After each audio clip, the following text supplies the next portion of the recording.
What are we doing today, Marissa? Digging trenches and planting potatoes. Woohoo! What? Thumbs up.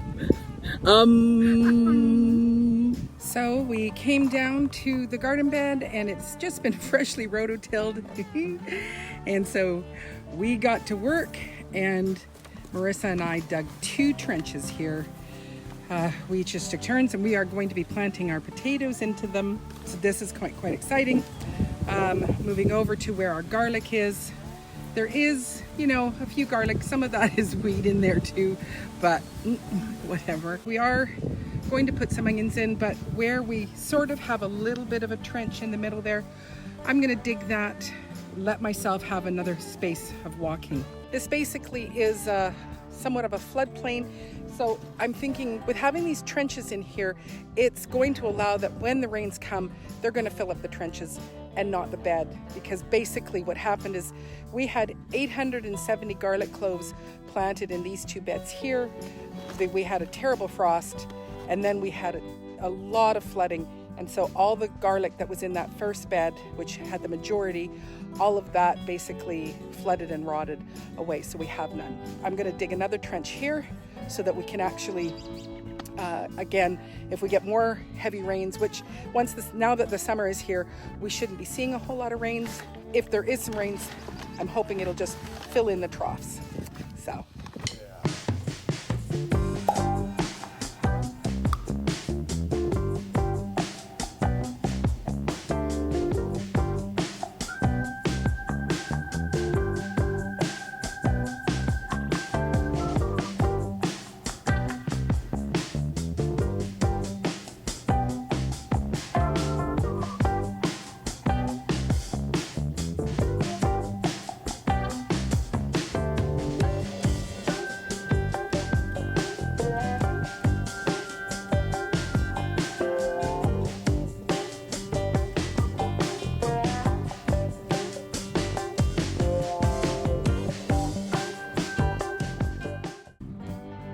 Go, Mom, go. Go, Mom, go. Go, Mom, go. Go, Mom, go. It always looks so much better when the rows are put in, eh? Yes. And then it makes it easier too for us. Makes it much more easier to walk. Oh gosh. Yay! What'd you do, Marine? I planted the potatoes. All the potatoes? All the potatoes. What are we gonna do with all the potatoes? We're gonna grow them. Okay, and what are we gonna do after? We're gonna dig them up. Okay, and after that? Then I'm gonna eat them because you don't like potatoes. Yeah, I'm weird. Well, it's been 1 week since we went and dug the trenches and planted the potatoes and took an assessment. In that time, let me just think about all that's gone on since that week. I promptly came home and got very sick and had some sort of flu where I was feverish for quite a few days, just a dry cough. And I was supposed to do a gig on Saturday night. And now I have done gigs where I've been sick before and, you know, basically like had almost like a walking pneumonia. I've always been able to kind of sing around a cold and, you know, the vocal cords I can do quite a bit with, you know, even though I'm sick. This one had me down for the count. I had no upper range whatsoever. Like when I was going to go call my chickens where I go, chickens, could not do that tone at all. And the more I spoke, the deeper my voice would go. And then it just would get to the point where it was like, okay, you just got to stop talking because you're just getting lower and lower and lower. So that got canceled. Also in this weekend was moving my daughter to the mainland, to Vancouver, off of the island here. So Monday, it was like, hopefully I'm well enough to travel. And fortunately I was, you know, enough that I'm just the driver. I don't have to do any of the picking up or loading and stuff like that. You know, all of the kids could take care of that stuff.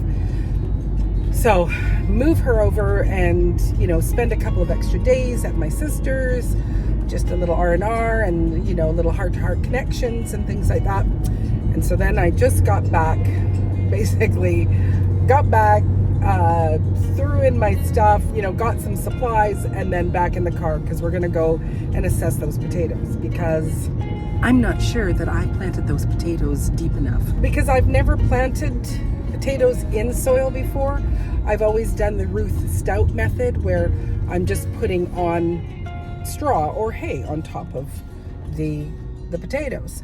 So this is a little bit different, and I have a feeling I don't have them deep enough. But the plan is once the potatoes start coming up, is I'm going to use the soil around them, and I will use that to mound up. But I still want to take an assessment because we had absolutely crazy wicked rains and wicked winds. And apparently my little plastic greenhouse was blown right over. I haven't even assessed the plants from that, trauma yet. I'll do that once I get back. And then also, can't get any tape. This planting away from my home is new for me. And I need to start creating a physical checklist of things that you need when you're going out to the farm. And last week when we went, I don't know what it was, but both of us were just kind of like, grab the stuff and let's go. No planning, no thinking of, hey, how long are we going to be there? Should we get a snack? Should we bring water? Because we had none. Oh, which is so important when you're in the middle of nowhere, basically. So no water for us. So today it was like, don't forget the water, Maureen, and don't forget the stirrup hoe because that's really good for, doing weeding and stuff like that. And if you don't know what a stirrup hoe is, wait till you see it.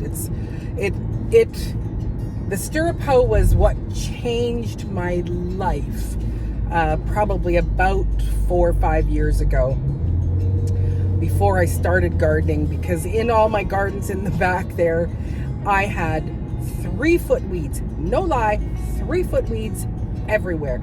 You couldn't tell where the shrubs were, where the plants were. It was just thick with weeds. And it would be, we would do the, dig a hole, turn it over, bang out the roots, and then, fling it over. And it would be like, you would, you'd get kind of like a, maybe a 4-foot square patch done, because the ground was so hard and so dry, it would just take forever. And then my sister, she was trying to describe what this thing was, or figuring out what she was talking about. It was actually called a stirrup hoe.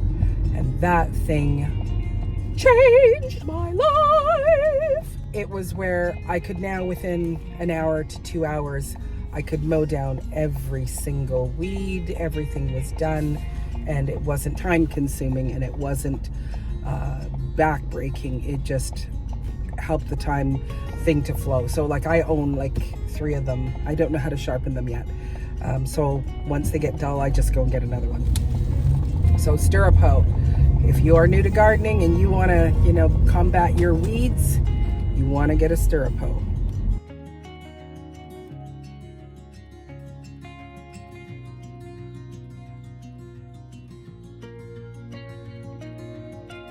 Well, we've made it through, but there's more things that I have forgotten. But nonetheless, let's get settled and turn you around. Let me pull you up higher. Walking on this grass is very, very spongy. But so far, looking at my potatoes, it looks good. Have a seat. Just as I had hoped. So our potatoes are all in this row here, and the 2 sides are the trenches that we dug. Let's get a closer up look. So you can see that those troughs probably had water in them, because they are still looking damp as opposed to the center. That is a good thing. So our little project could be saving what we've got, what we want going on. And look it. I think that's a potato. That is a potato. That is a potato. That is a potato. There's potatoes in there. Yay! It looks like we have our potatoes that have started up. So that is awesome. And this was our good stock garlic. And then the things that are laying, the ones that are laying over, not the weeds, of course. Those ones were the store-bought garlic. So there is still some in here. But what I'm planning to do today is to get red and white onions in and some garlic that I have left over. I've never planted garlic in June, but some garlic, it takes 90 days. So I'm hoping that planting them now that they will sprout. It's an experiment to try it out, but I will put our garlic in and also these red and white onions. I have a little bit of work to do, and then the plan within the next couple of days is to come and dig more trenches and to put all the squash in these rows in here. So we will continue to do the same thing. It's working out. That's good. This is a stirrup hoe. Looks like a stirrup that you would put your boot in if you were riding on a horse. Game changer for your garden.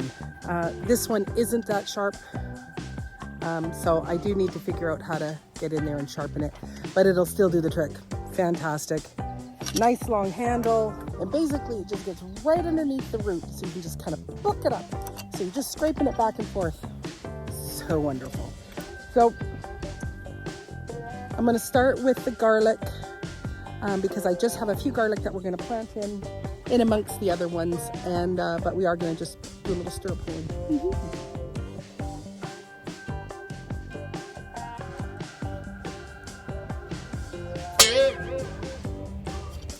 Okay, we're not going to use the stirrup hoe today because somewhere along the way I have lost these two screws to the stirrup hoe, and so it has just come apart. So I will have to do some weeding next time, but we are going to get these garlic in. Yes, indeed. So I had this garlic seed, and this was store-bought garlic. So I think what I would really like to do is to grow this as my garlic seed. This garlic clove is going to turn into a whole bulb in 90 days. That's what we're hoping for. We're going to plant it in pointy side up, which, by the way, my very first time to ever plant garlic, I planted it pointy side down. But Mama's here to help you. Pointy side up. And I'm just going to intermingle them within the ones in there. So here we go.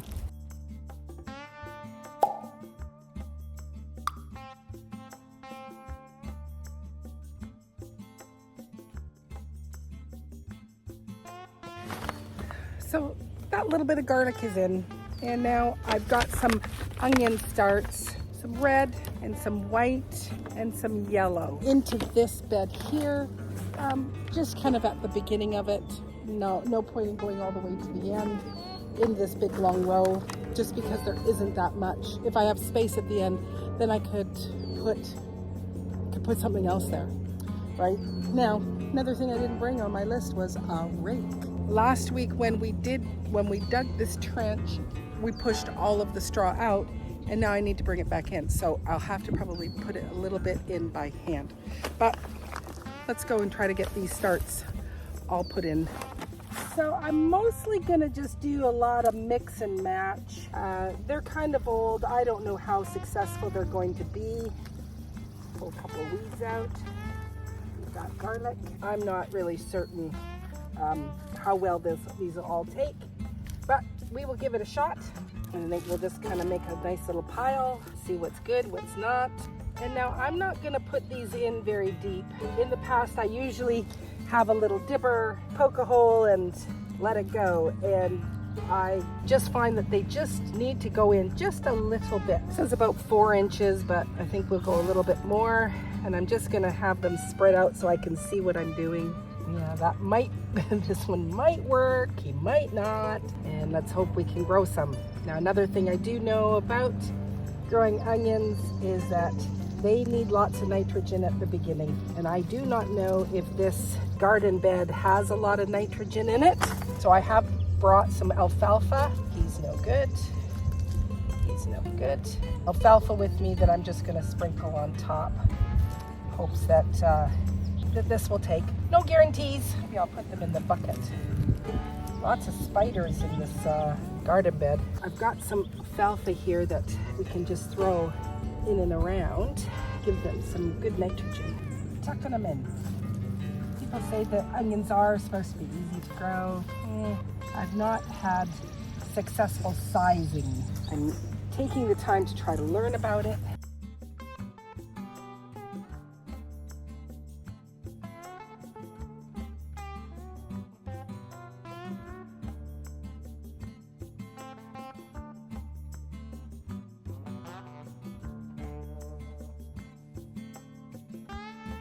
And I'm just going to cover them with our leftover straw here, and we'll see what takes place.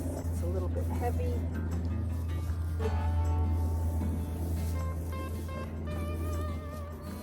So we've got more garlic and some onions in. Next we'll be digging more trenches and getting the squashes into the rest of this. It's a lovely day to come home and have this sunshine. And we haven't been having really warm weather, and I know I was complaining about being late, but you know, you can't be planting plants in if the weather isn't going to be warm enough. So it's all working out in the end. These are all the blueberry trees. They are just coming into leafing out and looking gorgeous. Looks like it's going to be a stellar year. So I look forward to seeing you on the next video. And hopefully my next trip out here, I'll make a checklist. You know, we'll make sure that we have everything that we need and that all of our tools are in good repair. Until then, take care and God bless.